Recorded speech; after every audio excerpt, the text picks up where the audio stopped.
Iya, Sat. Jadi gini, Sat. Dalam hidup ini kan biasa kan namanya manusia berinteraksi terus, sering konflik, ya berantem dalam masalah apapun gitu kan. Masalah kecil, masalah besar, ada aja yang diributin. Apalagi kalau sudah bicara masalah ego dan lain sebagainya. Nah sebenarnya nih Ustaz kan dai yang sudah berkecimpung di dunia ini lama gitu, berinteraksi dengan masyarakat. Apa sih Ustaz sebenarnya solusi yang diberikan oleh Islam itu untuk menghadapi masalah seperti ini sehingga ukhuwah kita walaupun kemudian banyak cekcok tetap masih bisa berjalan dengan baik? Ya, memang dalam hidup berteman, bersahabat, bertetangga, karib kerabat, bermasyarakat, yang namanya perselisihan, perbedaan pendapat, persengketaan, pertikaian, bahkan pertengkaran, itu suatu hal yang tidak bisa dihindari. Setinggi apapun ilmu seseorang itu, sekuat apapun keimanannya, ya, masalah perselisihan itu pasti akan ada. Jadi kita tidak boleh melihat kadang-kadang kan orang begini, loh, si Anu ini dia udah belajar agama kok bertengkar sih? Itu nggak boleh, itu manusiawi kok, wajar. Nah, loh, dia alim, kayaknya taat gitu, tapi kok bisa bertengkar kayak gitu? Ustadz bertengkar, Ustadz manusia. Ini bukan sebagai apa namanya untuk bermudah-mudah, alasan enggak. Tetapi itu suatu dinamika kehidupan yang wajar, bahkan itu terjadi dalam kehidupan terbaik yang pernah ada di muka bumi. Itu terjadi seperti di kalangan sahabat juga. Coba antum-antum siapa? Sahabat ribut. Loh, siapa sahabat yang paling mulia? Abu Bakar. Siapa yang paling mulia setelah dia? Umar radhiyallahu anhuma.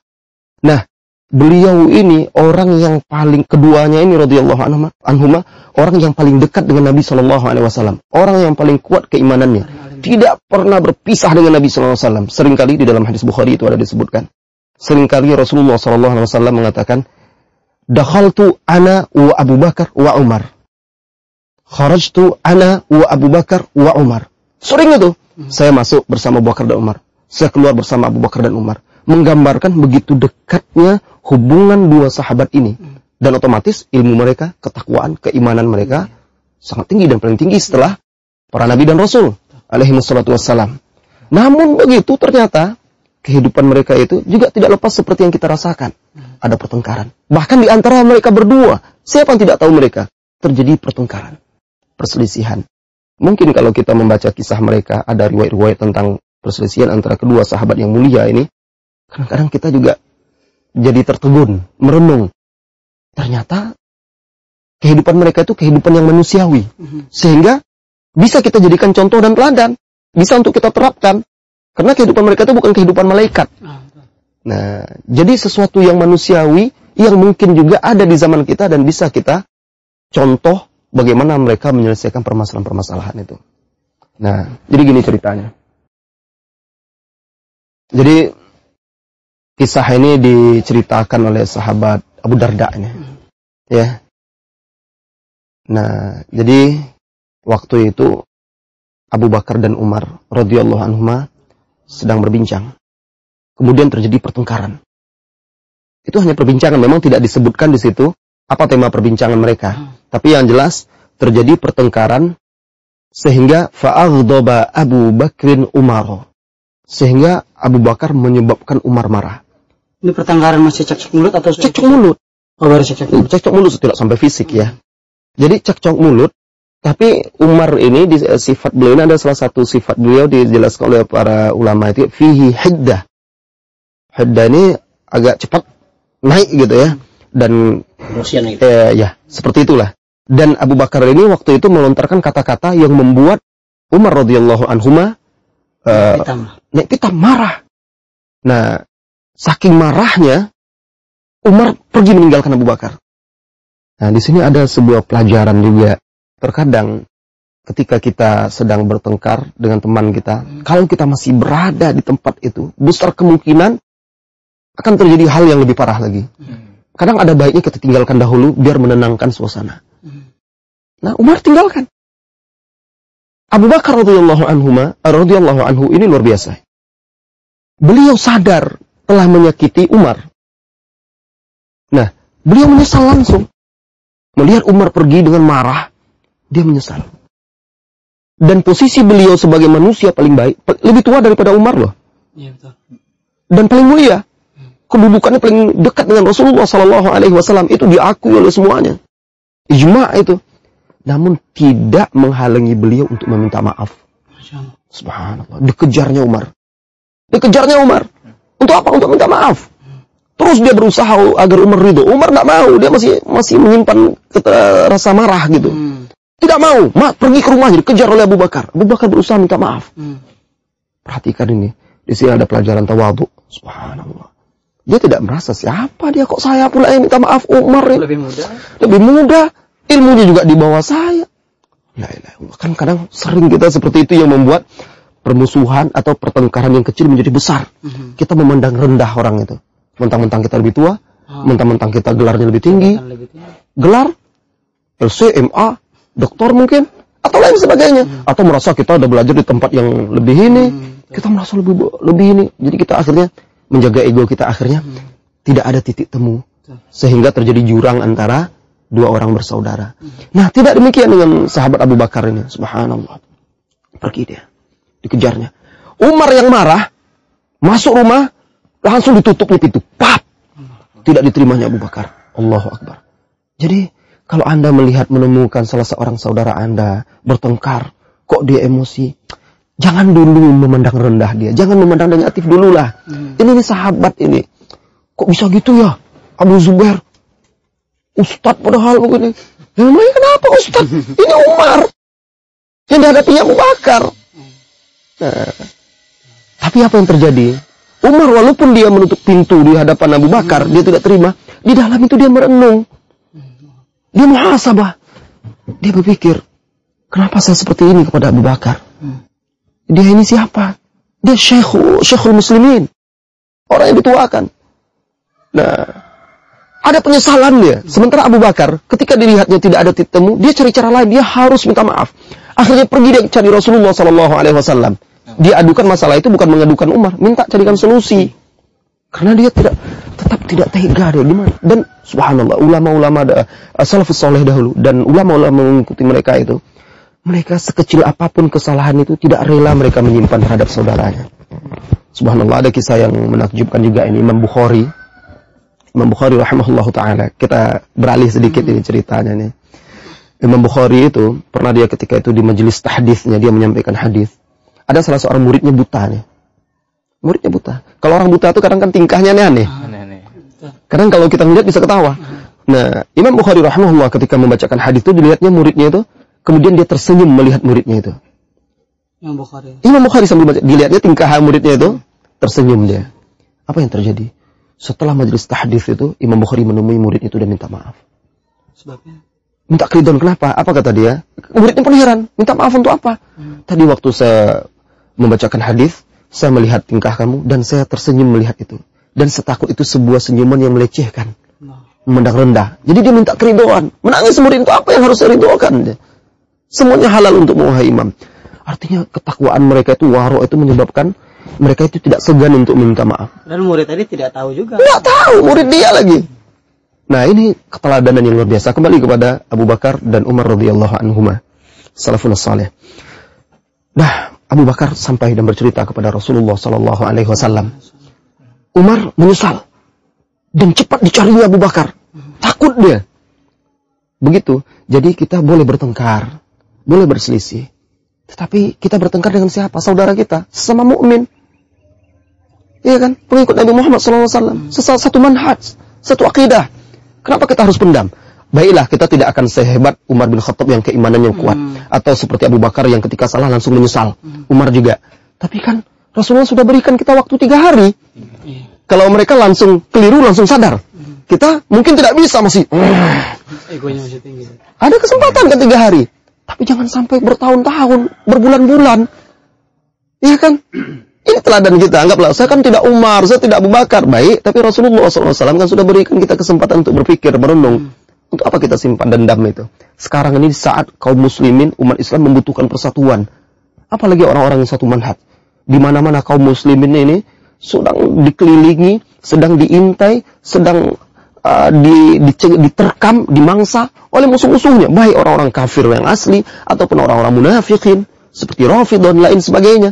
Nah, kemudian kita masih sibuk dengan perselisihan, mendendam dan segala macamnya. Tidak mau kita berlapang dada, meminta maaf dan mengalah. Orang sekarang itu aneh.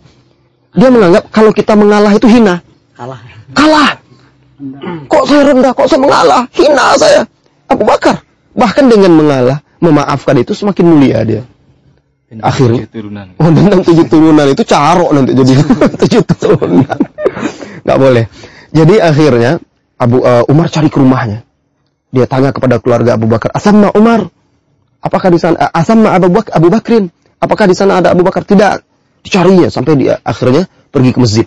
Berarti kebalikan sekarang. Umar nyari Abu Bakar. Iya, dia minta maaf ini lagi nih. Abu Bakar lagi ke Rasulullah. Iya, dia cari sampai akhirnya di masjid. Di masjid waktu itu ada sahabat, ada Abu Darda, ada yang lain-lainnya. Ya, mereka menyaksikan, karena itu mereka bisa meriwayatkan kisah ini. Sampai Umar radhiyallahu anhu. Umar sampai nampak kemarahan di wajah Rasulullah SAW. Karena dia tahu ini Abu Bakar ini. Orang yang berdiri di samping dia ketika tidak ada manusia membelanya. Orang yang membenarkan dia ketika manusia mendustakannya. Nah, bukan sembarangan. Sampai nampak marah. Dan Umar mulai bercerita dan nampak marah di muka Rasulullah SAW. Yang ajibnya, subhanallah, Abu Bakar melihat Rasulullah marah itu, takut dia. Takut nanti Umar kena marah Rasulullah, tertimpa sesuatu. Akhirnya bersimpuh, dia berjalan bersimpuh di hadapan Rasulullah SAW. Abu Bakar ini bersimpuh dia. Lalu dia berkata, "Ya Rasulullah, saya yang berbuat zalim. Ya Rasulullah, ana uzlim." Bukan dia, saya yang salah. Jadi dia minta agar Rasulullah jangan marah kepada Umar. Subhanallah. Bersimpuh dia di hadapan Rasulullah SAW, meminta Rasulullah jangan memarahi Umar. Subhanallah. Mereka awalnya bertengkar ini. Kok bisa hilang semuanya itu? Sekarang dia bela Umar. Allahu Akbar. Ini luar biasa. Tampak persaudaraan. Pertengkaran mereka itu sekedar di sini, tidak pernah sampai di sini. Jadi ada juga salah seorang sahabat, kalau tidak salah Sa'ad bin Abi Waqqas itu. Dia bertengkar dengan sahabat yang lain. Jadi ada orang pihak ketiga nih. Sering pihak ketiga ini yang berbahaya nih. Nyampaikan kepada Sa'ad bin Abi Waqqas radhiyallahu anhu, "Si fulan mengatakan begini. Sahabat yang bertengkar, apa kata dia? Wahai fulan, pertengkaran antara kami tidak sampai ke sini." Subhanallah. Jadi mereka bertengkar tidak pernah sampai menyimpan di sini. Itulah maka cepat mereka bisa baikan. Melihat itu, Rasulullah SAW berkata ketika itu, "Yaghfirullahu laka ya Abu Bakrin, yaghfirullahu laka ya Abu Bakrin, yaghfirullahu laka ya Abu Bakrin." Didoakannya Abu Bakar 3 kali. Kemudian Rasulullah SAW berkata, "Ayyuhan nas, wahai manusia, ingatkah kalian, ya, ingatkah kalian ketika aku menyuruh kepada manusia dan kalian mendustaiku?" Maka Abu Bakar membenarkanku. Ketika dan dia wawasani binafsihi wa malihi wa ahlihi, dan dia membelaku, melindungiku dengan jiwanya, hartanya dan keluarganya. Kemudian Rasulullah katakan waktu itu, "Fahal antum tarikuna li sahibi? Fahal antum tarikuna li sahibi?" Apakah kalian mau membiarkan, artinya tidak menyakiti, tidak mengganggu sahabatku, maksud Abu Bakar, diulang sampai 3 kali. Nah, dengan demikian hilang perselisihan mereka, hilang pertengkaran mereka. Dan semenjak itu kata Abu Darda radhiyallahu anhu, tidak pernah lagi Abu Bakar disakiti dan diganggu oleh sahabat yang lainnya. Jadi inti pelajaran di sini, lihat kehidupan bermasyarakat, bersahabat, bersaudara di kalangan mereka. Pertengkaran itu pasti. Tidak mungkin dihindari. Setinggi apapun ilmu orang itu, sehebat apapun keimanannya, mereka belum setinggi ilmu dan sekuat Abu Bakar dan Umar radhiyallahu anhuma. Dan pertengkaran itu pasti akan terjadi. Tapi lihat, kalau pertengkaran itu pasti terjadi, kita harus belajar bagaimana menyelesaikannya. Ternyata mudah menyelesaikannya, jangan ada dendam. Kemudian mudah memaafkan, berlapang dada. Nah, ini intinya. Dan jangan pernah kita merasa kalau kita memaafkan, berlapang dada, kita rendah, hina. Bahkan Allah akan memuliakannya. Makanya Abu Bakar tetap orang paling mulia. Lihat tawadhu dia. Tidak akan pernah ada manusia setelah beliau akan mengalahkan kemuliaan dia. Lihat tawadhu dia kepada Umar. Lihat bagaimana dia bersimpuh di hadapan Rasulullah SAW agar Umar dimaafkan. Sehingga semakin tinggi dia di hadapan Allah dan di sisi Rasulullah SAW. Tapi kadang untuk tawadhu itu susah. Iya, makanya perlu belajar. Caranya tawadhu supaya kita belajar itu, akhi. Pokoknya kita jangan pernah melihat kelebihan diri kita di hadapan orang. Kalau kita selalu melihat keistimewaan kelebihan diri kita, kita tidak akan pernah tawadhu. tapi selalu melihat kekurangan-kekurangan diri kita. Misalnya kita bertemu dengan si fulan ini jauh lebih tua daripada kita. Kita tanamkan, belajar kita menanamkan pada diri kita. Si fulan lebih tua daripada saya. Tentu ibadahnya lebih banyak daripada saya. Lihat kebaikan dia, kelebihan dia.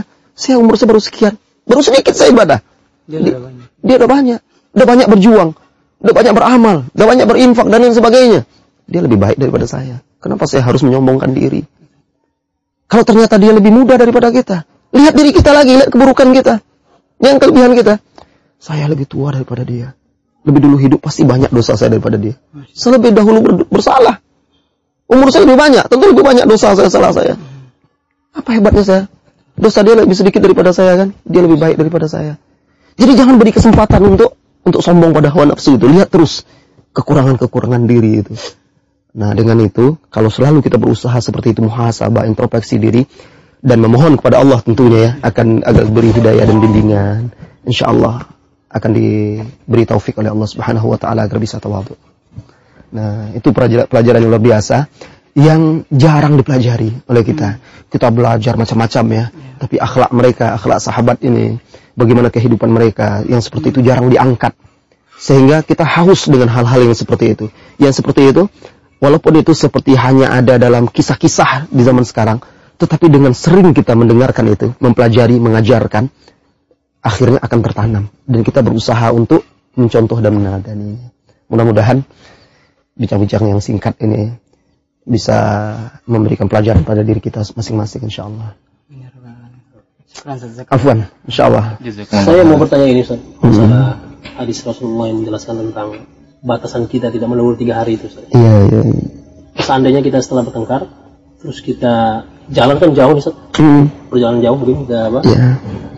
Lebih dari 3 hari kita kan berarti nggak apa? Itu gimana, Ustaz? Atau kita berusaha mungkin SMS atau gimana gitu? Ya, sebenarnya kan kalau hadis itu ada di bawah itu, setelah hadis itu kan ada setelah disebutkan itulah yahillu lil muslimin adiyahjuru akhahu fawqa thalath. Kemudian yaltaqiyan, kemudian mereka bertemu. Fayuridu hadza wa yuridu hadza. Yang satu melengos, yang satu berpaling, tidak saling memberi salam. Fa afdaluhuma awwaluhuma yabda'u bis salam. Yang paling afdal di antara keduanya, yang paling baik adalah yang pertama mulai salam. Artinya di sini memang konteksnya di sini kalau kita bertemu, di sini kan bukan kita sengaja. Namun di sini ada satu hal yang luar biasa. Apa? Yang paling baik itu yang duluan memberi salam. Nah, kalau kita memang meneladani kisah Abu Bakar tadi, tidak ada salahnya. Mungkin setelah kita merasa reda dan tenang, kita kirimkan SMS. Saudaraku, setelah pikir, setelah renung, ternyata mungkin saya yang salah. Sikap saya terlalu berlebihan, terlalu begini. Dengan sepenuh hati, saya ingin memohon maaf dan keriduan dari antum. Mudah-mudahan antum bisa meridhoi dan memaafkan saya, dan mudah-mudahan ukhuwah kita tetap terjaga. Nah, sekarang alhamdulillah fasilitas kan enak sekali. Daripada kita memendam tidur, kita tidak tenang, tidak nyenyak, ya kan?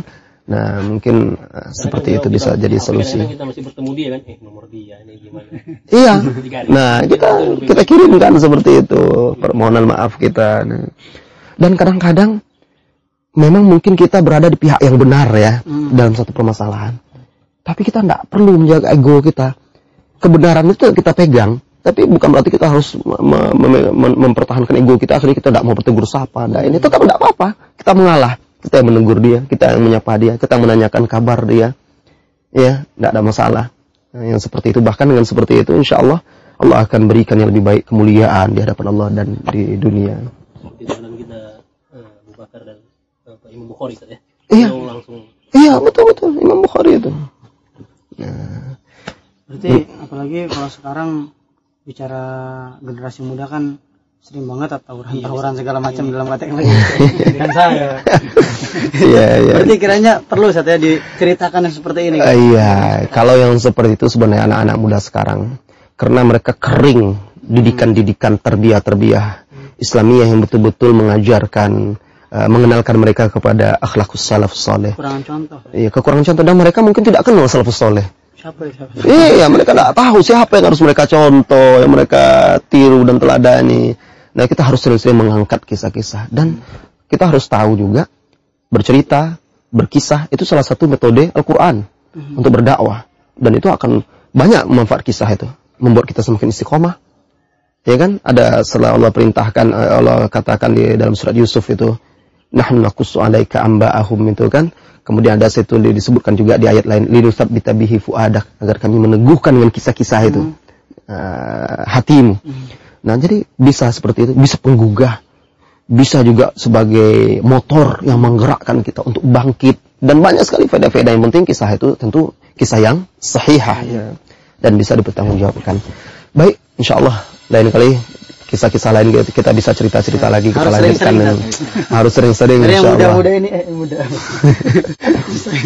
Nah, bukan yang muda-muda saja, itu semuanya. Abu Bakar, Umar radhiyallahu bukan orang muda lagi ketika itu ya. Bahkan yang lebih yang sudah tua ini marahnya sering berantem, lebih sering berantem. Iya, dia merasa lebih tua kan. Sama anak muda dia nggak remeh aja kan gitu. Berarti pelajaran bukan cuma untuk yang muda saja. Untuk semua, untuk semua umat. Baik. Subhanakallahumma bihamdika asyhadu an la ilaha illa anta astaghfiruka wa atubu ilaik. Jazakumullah khair. Wa anta jazakallahu khair. Senang ngobrol-ngobrol sama antum semua.